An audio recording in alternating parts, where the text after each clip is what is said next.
Hello, welcome back, everybody. This is the third video with Agnods. Oh, well, he's over there, not over there. That's over me. there. Yeah. So this time we have got JTR up for a reason, and we are about to hit a very, very annoying button. We're here to talk about mastery. Subject we all hate. It's a reason JTR can become the dodgiest person on the planet. You leave her too long, you can't hit her. We're here to talk about why it is a little bit and a little bit of the maths behind it. No doubt there will be a post in the future about it. But yeah, we're going to talk about it. It's there to try and help you guys understand the table itself. You've got strength, agility, and tactics are what every character's broken down into. You've then got attacker, tank, healer, and support. In JTR's case, she's an agility tank.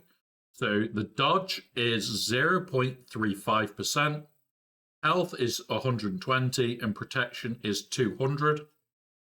We then take into account Relic 7, her mastery is at 45. We said that was 15% dodge, didn't we? It's about Yeah. 15. Well, not 45. So, I'm actually looking at Ray. Yeah, so 45.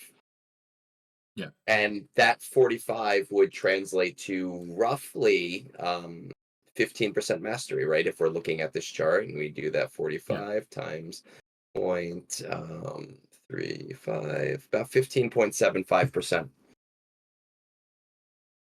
Which explains why she gets really annoying to hit, because she starts at, in my case, 17.67%. So you add 15 to that, 32+%, and she ramps. All of these characters ramp mastery in some way, shape, or form.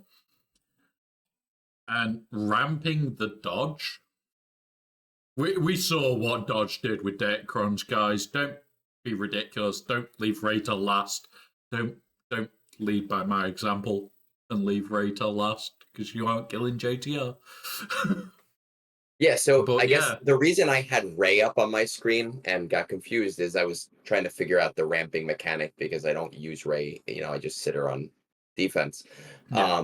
As long as JTR is inspired, any bonus TM that the enemy gets, she ramps mastery, right? So if you have a TM trained team, she's constantly ramping mastery pretty much every turn after she becomes inspired. You're gonna get screwed real quick, right? And I mean, I have never seen this chart before. I think it's crazy. I've never seen it referenced. I've never seen it talked about. I am constantly on Reddit, like every day.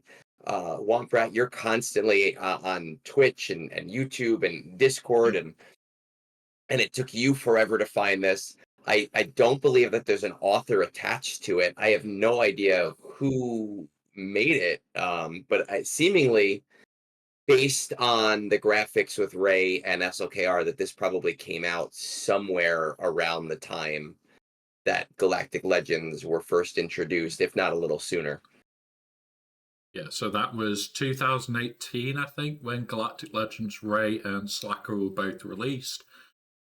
If this information was out there at that point, that was great. But the fact that nobody's really covered it, nobody's in depth covered why certain things happen, it's like you would think if it wasn't for Ray's JTR's ramping, you'd think, well, Imperial Troopers are likely to take out Ray. But if you've got JTR in the team, Imperial Troopers means Ray's now going to counter and go to the stage of congratulations, you'll never hit me. So, unless you've got ways, especially with her, that never miss, so she can't dodge it, you are in trouble. So, yeah, it was just an interesting conversation to have, a chance to show this infographic to others and to make people aware that mastery ramping is actually potentially dangerous. We've just got to find a way of explaining it better. And hopefully Agnos will do that at some point, but there is a list of things that I know he wants to write about, and we all know what Reddit is going to say when you start talking about a subject as small as mastery that is potentially as big as anything. So yeah. Yeah, it's an important thing. I think that there's multiple levels to mastery. You know, you have your GL teams, and all of the GL teams in one way or another ramp mastery very quickly.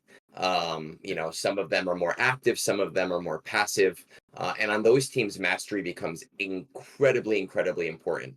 And then you have like your, I don't want to say that the team themselves are B tier, but I would say in terms of mastery ramping, they are B tier. You have your teams that are on the newer end that are starting to see like mastery exchanges, Yeah. but they aren't GLs. And I don't remember exactly which ones off the top of my head, but I think like a Darth Bane has something in there, or Jedi Knight Cal might have something in there. I'm not 100% sure about that.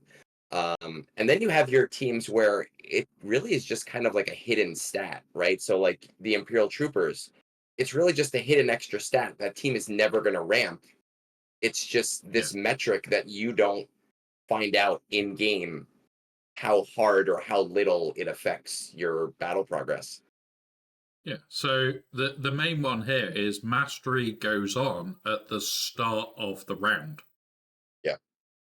So this 45 number that we just see in game, we don't know that that's 15% dodge on JTR, and we can't just see it because we're never going to be privy to that information in game. We're never going to get that information. We're never going to see. So the only way we can do it is when we find out these sort of numbers, and then we can work it out, and we can work out roughly where things are going. The thing for Yeah. me is certain teams that get bonus damage, bonus defense pen, or bonus protection, anything like that, it's an advantage. If we know what it is, it means GLs that are tanks, that are strength tanks, they gain armor bonuses, they gain a health steal bonus, they gain a protection bonus. Why the hell wouldn't you want that? Every single one of those sounds fun to me. So just knowing the information sometimes just gives you an advantage. So yeah. Knowing is half the battle. Other than that, thank you very much for listening to our little rant about mastery, because again, there isn't a lot of information on it. It is something I'm going to look at. It is something I'm going to try and learn more about.